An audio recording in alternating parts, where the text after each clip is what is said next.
श्रीमद् भागवत महापुराण दशमस्कंध पूर्वार्ध अथ द्वितीयोध्याय. भगवंतांचा गर्भप्रवेश आणि देवतांकडून त्यांची स्तुती. श्री शुक म्हणतात, बलवान कंसाने जरासंधाच्या सहाय्याने प्रलंबासूर, बकासूर, चाणूर, तृणावर्त, आघासुर, मुष्टिक, अरिष्टासुर, द्विविध, पूतना, केशी, धेनुक, बाणासुर, भौमासुर इत्यादी पुष्कळसे दैत्य व राजे यांना हाताशी धरून तो यादवांचा संहार करू लागला. तेव्हा ते भयभीत होऊन कुरु, पंचाल, केकय, शाल्व, विदर्भ, निषध, विदेह आणि कौशल या देशात जाऊन राहिले. काही नातलग वर त्यांच्या मनासारखे वागून त्यांची सेवा करीत राहिले. कंसाने जेव्हा एक एक करून देवकीची 6 मुले मारली, तेव्हा देवकीच्या 7व्या गर्भात भगवंतांचे अंश स्वरूप श्री शेष, ज्यांना अनंत असेही म्हणतात, ते आले. त्यामुळे देवकीला स्वाभाविकच आनंद झाला. पण कंस कदाचित यालाही मारील या भीतीने दुःखही झाले. मलाच आपले सर्वस्व मानणारे यादव कंसामुळे त्रस्त झाले आहेत असे पाहून विश्वात्मा भगवंतानी योग मायेला आज्ञा केली. देवी कल्याणी, तू गोकुळात जा. गवळी आणि गायी यांनी तो प्रदेश सुशोभित झाला आहे. तेथे नंदाच्या गोकुळात वसुदेवाची पत्नी रोहिणी राहत आहे. त्यांच्या इतर पत्न्याही कंसाच्या भीतीने गुप्त जागी राहत आहेत. सध्या माझा शेष नावाचा अंश देवकीच्या उदरात गर्भरूपाने राहिला आहे. त्याला तेथून काढून तू रोहिणीच्या पोटात नेऊन ठेव. हे कल्याणी, नंतर मी माझ्या सर्व शक्तीसह देवकीचा पुत्र होईन आणि तू नंदपत्नी यशोदेच्या ठिकाणी जन्म घे. सर्व वर देण्यास समर्थ असणाऱ्या तुला माणसे आपल्या सर्व कामना पूर्ण करणारी समजून धूप, दीप, नैवेद्य इत्यादी अर्पण करून तुझी पूजा करतील. लोक पृथ्वीवर पुष्कळ ठिकाणी तुझी स्थापना करतील आणि तुला दुर्गा, भद्रकाली, विजया, वैष्णवी, कुमुदा, चंडिका, कृष्णा, माधवी, कन्या, माया, नारायणी, ईशानी, शारदा, अंबिका इत्यादी अनेक नावे ठेवतील. देवकीच्या गर्भातून काढून घेतल्यामुळे शेषाला लोक संकर्षण म्हणतील. तो लोकरंजन करणारा असल्यामुळे त्याला राम म्हणतील आणि बलवानांमध्ये श्रेष्ठ असल्यामुळे बल सुद्धा म्हणतील. जेव्हा भगवंतानी अशी आज्ञा केली, तेव्हा योग मायेने जशी आपली आज्ञा असे म्हणून त्यांचे म्हणणे शिरोधार्य मानले आणि त्यांना प्रदक्षिणा घालून ती पृथ्वीवर आली आणि भगवंतानी जसे सांगितले तसे तिने केले. जेव्हा योग मायेने देवकीचा गर्भ नेऊन रोहिणीच्या उदरात ठेवला, तेव्हा तेथील नागरिक दुःखी अंतःकरणाने देवकीचा गर्भपात झाला असे म्हणू लागले.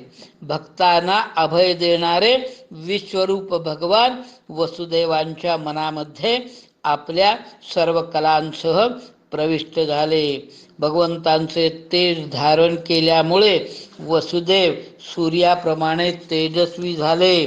त्यांना पाहून लोकांचे डोळे दिपून जात. त्यांना कोणीही जिंकू शकत नव्हते. जगाचे मंगल करणाऱ्या सर्वात्मक व आत्मरूप भगवंतांच्या अंशाला वसुदेवांनी मनाने प्रदान केल्यानंतर जशी पूर्व दिशा चंद्राला धारण करते, त्याचप्रमाणे देवकीने विशुद्ध मनानेच त्यांना धारण केले. येथे भौतिक शरीराचा कोणताही संबंध नव्हता.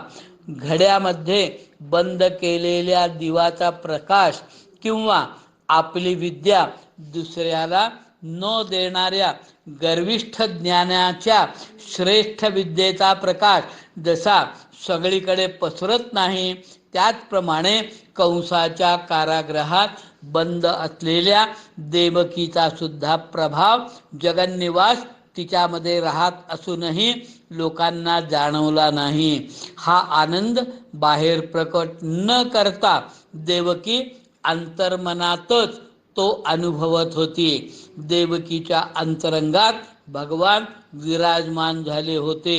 तिच्या चेहऱ्यावर पवित्र हास्य होते आणि तिच्या शरीराच्या कांतीने कारागृह झगमगत होते. कंसाने जेव्हा तिला पाहिले तेव्हा तो मनात म्हणू लागला की यावेळी माझे प्राण घेणारे विष्णूच हिच्यात राहिले आहेत, कारण यापूर्वी कधीही देवकी अशी दिसत नव्हती. आता या बाबतीत मला लवकरात लवकर काय केले पाहिजे बरे? देवकीला मारणे तर उचित होणार नाही, कारण स्वार्थासाठी वीर पुरुष आपला पराक्रम कलंकित करीत नाही. शिवाय ही स्त्री असून माझी बहीण आहे, तसेच गर्भवती आहे.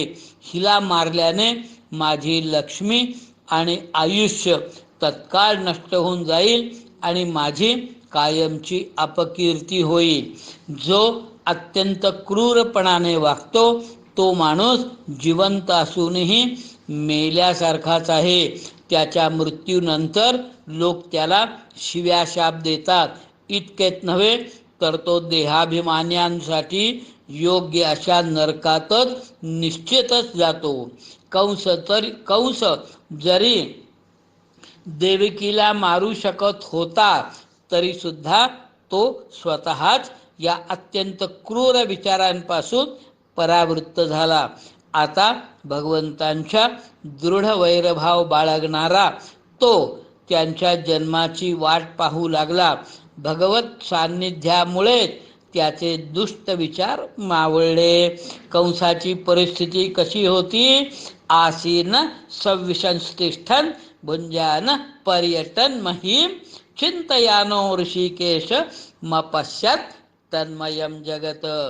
तो उठता बसता, खाता पिता, जागेपणी झोपेत, चालता फिरताना नेहमी श्रीकृष्णाचाच विचार करीत असे.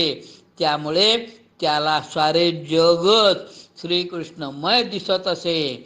भगवान शंकर, ब्रह्मदेव, सर्व देवता आणि नारदादी ऋषी तेथे आले आणि श्रीहरीची स्तुती करू लागले.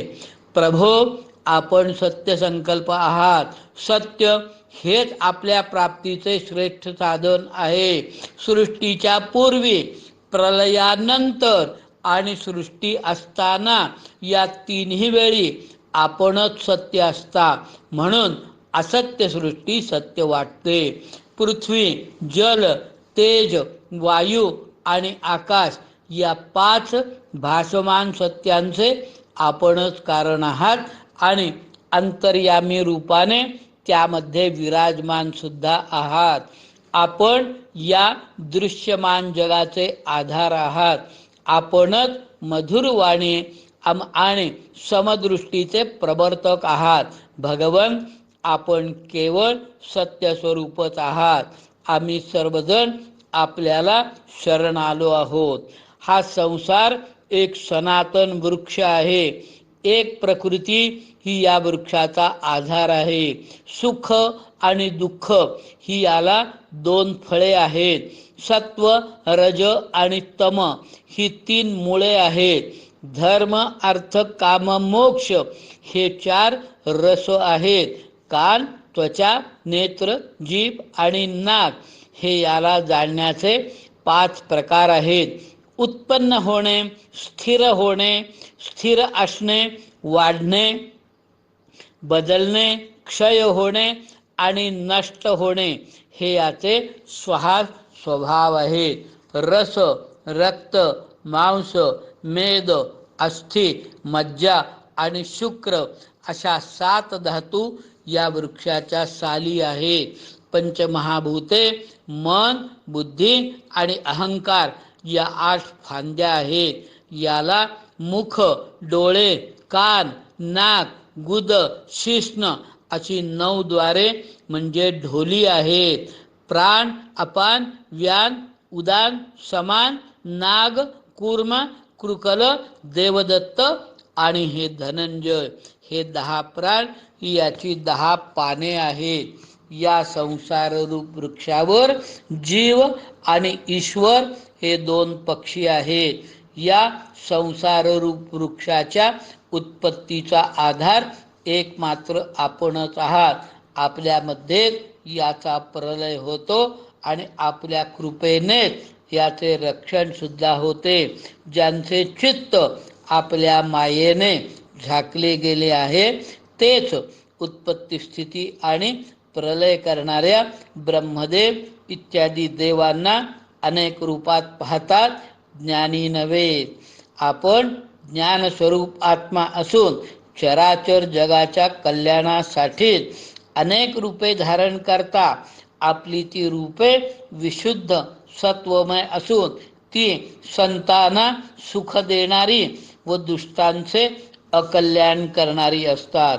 हे कमलनेत्र सर्व पदार्थ आणि प्राण्यांच्या आश्रय स्वरूप आपल्या रूपात पूर्ण एकाग्रतेने आपले चित्त लावू शकणारे आणि आपल्या चरणकमलरूपी जहाजाचा आश्रय घेऊन या संसार सागराला वासराच्या खुराने पडलेला खड्डा ओलांडावा तसे सहजपणे पार करणारे लोक विरळच होत. संतांनी हाच मार्ग पत्करला आहे. हे प्रकाशरूप परमात्मन आपले भक्त जगाचे खरे हितैषी असतात. ते स्वतः तर भयंकर आणि कष्टाने पार करता येण्यासारख्या संसार सागराला आपल्या चरणकमलांच्या नौकेने पार करतातच, परंतु इतरांच्या कल्याणासाठी ती येथेच ठेवतात. कारण आपण भगवंतांवर अनुग्रह करणारे आहात. हे कमलनयन, जे लोक आपल्या चरणकमलांना शरण येत नाहीत, तसेच आपल्याबद्दल ज्यांच्या मनात भक्ती नाही, त्यांची बुद्धी सुद्धा शुद्ध होत नाही. ते सुद्धा स्वतःला खोटेच आपण मुक्त आहोत असे मानतात. त्यामुळे उत्तम कुळ, तपश्चर्या, ज्ञान इत्यादी साधने प्राप्त होऊन सुद्धा कोणत्याही प्रकारे का होईना मोक्षपदाच्या जवळ पोहोचले तरी तेथून यांचे पतन होते. परंतु हे माधवा, ज्यांचे आपल्या चरणांवर निस्सीम प्रेम आहे असे आपले भक्त कधीही मोक्षाच्या मार्गापासून ढळत नाहीत. कारण हे प्रभो, आपण त्यांचे रक्षण करत असल्यामुळे ते विघ्नकर्त्याच्या डोक्यावर पाय ठेवून निर्भयपणाने विहार करतात. आपण जगाच्या स्थितीसाठी सर्व प्राण्यांचे कल्याण करणारे विशुद्ध सत्वमय मंगलरूप धारण करता. ते रूप प्रकट होण्यानेच आपल्या भक्तांना वेद, कर्मकांड, अष्टांगयोग, तपश्चर्या, समाधी इत्यादी साधनांनी त्या रूपाचा आधार घेऊन आपली आराधना करत होते. हे प्रभो, आपले हे विशुद्ध सत्वमय निजस्वरूप जर नसेल तर अज्ञान आणि त्यामुळे उत्पन्न होणारी भेदबुद्धी नष्ट करणारे प्रत्यक्ष ज्ञान कोणालाही होणार नाही. 3 गुणही आपलेच आहेत आणि आपल्यामुळेच ते प्रकाशित होतात. परंतु या गुणांच्या प्रकाशात आपल्या स्वरूपाचे फक्त अनुमानच बांधता येते. हे भगवन, मन आणि वेदवाणी यांच्या योगाने आपल्या स्वरूपाचे केवळ अनुमान करता येते. कारण आपण त्यांचे साक्षी आहात. म्हणून आपले गुण, जन्म आणि कर्म यामुळे आपल्या नाम आणि रूपाचे निरूपण करता येत नाही. तरी सुद्धा आपले भक्त उपासनेने आपला साक्षात्कार करून घेतात. जो मनुष्य आपल्या मंगल नामांचे आणि रूपांचे श्रवण कीर्तन स्मरण आणि ध्यान करतो, तसेच आपल्या चरणकमलातच आपले चित्त गुंतून ठेवतो, त्यालाच पुन्हा जन्माला यावे लागत नाही. हे हरे, आमच्या भाग्यामुळे सर्वेश्वर अशा आपल्या अवताराने आपल्या चरणरूप पृथ्वीचा भार नाहीसा झाला. प्रभो, आम्हाला आपल्या सुंदर चरणकमलांनी विभूषित झालेली पृथ्वी पाहायला मिळणार आणि आपल्या कृपेने स्वर्गलोकही कृतार्थ झालेला पाहायला मिळणार. हे आमचे केवढे सौभाग्य.